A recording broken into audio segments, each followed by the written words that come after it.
ভাই, শুনছি ভোরের স্বপ্ন নাকি সত্য হয়, কথা কি সত্য? না ভাবি, ভোরের স্বপ্ন সত্যি হয় না। আপনারা নিয়েও তো প্রতিদিন স্বপ্ন দেখি, একটাও কি পূরণ হয়েছে? বলেন কি অরুণ ভাই, প্রতিদিন আমাকে নিয়ে আপনি স্বপ্ন দেখেন, কিন্তু মুরব্বীরা তো বলে ভোরের স্বপ্ন নাকি সত্যি হয়। ভাবি, ভোরের স্বপ্ন যদি সত্যি হইতো বছরে 3-4 বার প্রেগনেন্ট হয়ে যেতেন আপনি। আরে দেখে তোমার দিল কাইপা ওঠে না? আমি বুঝি তো, ব্যাগ বুঝি। দূর হালায় ট্রেনের বগি লাইন ছেড়া বেলাইনে যাইবই। কি? আমি ট্রেনের বগি? আমি ট্রেনের বগি? মাবুদ, তুমি আমার দেখা পারো না? হ্যাঁ, কি লেগে দেখা পারো না? এই জিনিস দিছ আমার বিয়া করানোর লেগা, আমার লেগে জিনিস পাও নাই। থাক, মাহবুদ রিয়া দোষ দেওয়ান লাগবো না। থাকুম না, আমি যাইতেছি গা, অক্ষণ যাবো গা আমি। Excuse me, I love you. আরে এভাবে তো সবাই প্রপোজ করে, তুমি একটু আলাদা ভাবে করো। আচ্ছা, I love I love you too, I love you too. এই একটা জিনিস খেয়াল করছো, পাশের বাড়ির ভাই আর ভাবি এখন আর ঝগড়া করেন না? ভাবির বেডরুমের জানলা ঠিক করার পরের থেকেই ঝগড়াঝাটি বন্ধ হয়ে গেছে। বুঝলাম না, জানলার সাথে ঝগড়ার কি সম্পর্ক? আরে বোকা, ভাবির জানলা বাইরের থেকে খোলা যেত। এই তুমি কি করে জানলে বাইরে থেকে খোলা যেত? Bye bye, tata. পাশের বাড়ির পর্বত ভাই মেসেজ দিছে, ভাই আমরা চলে যাচ্ছি, 6 মাস ধরে আপনার ওয়াইফকে চুপি চুপি ব্যবহার করছি, তার জন্য সরি। আমার সাথে বেইমানি? পর্বত ভাই মিথ্যা কথা বলতেছে, আমার সাথে কোনো সম্পর্ক নাই। 1 মিনিট।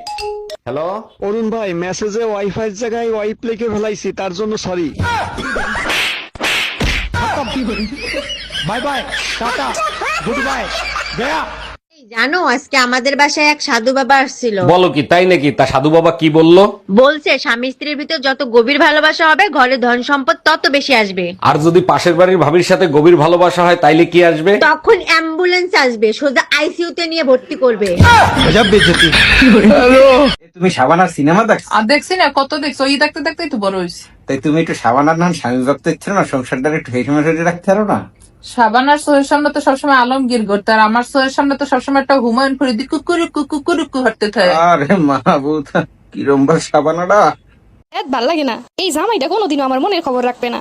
আজ 2 দিন হইলো রাগ করে আসি, একটু মনটা বোঝার চেষ্টাও করলো না। বিয়ের আগে ভাবছি বোঝে না গিফট টিপ দেওয়া কি জিনিস, মনে করছে হয়তো বিয়ের পরে বুঝবো একলগে থাকতে থাকতে, কিন্তু না, তাও বোঝে না। একটা জন্মদিন গেল, ম্যারেজ ডে গেল, ঈদ চলে আইছে, মাত্র কয়দিন বাকি আছে, একটা গিফট তো দিতে পারে। কি গো, সুস্থ একটা বড় গরু নিয়ে আইছি, কি মন খারাপ করে বসে আছো কে? আমার মন খারাপ বোঝো না, এখনো তোমার বয়স হয় নাই। কবা তো কি হইছে? ঈদের জন্য ঠিকই গরু নিয়ে আইছো, কিন্তু যে মজা করে রান্না করে দিব তার জন্য তো কিছু আনলা না।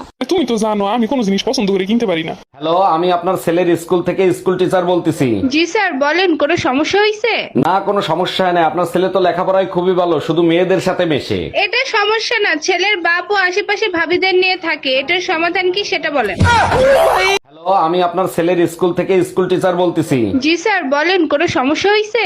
না, কোনো সমস্যা হয় না, আপনার ছেলে তো লেখাপড়ায় খুবই ভালো, শুধু মেয়েদের সাথে মেশে। এটা সমস্যা না, ছেলের বাপ ও আশেপাশে ভাবিদের নিয়ে থাকে, এটার সমাধান কি সেটা বলেন।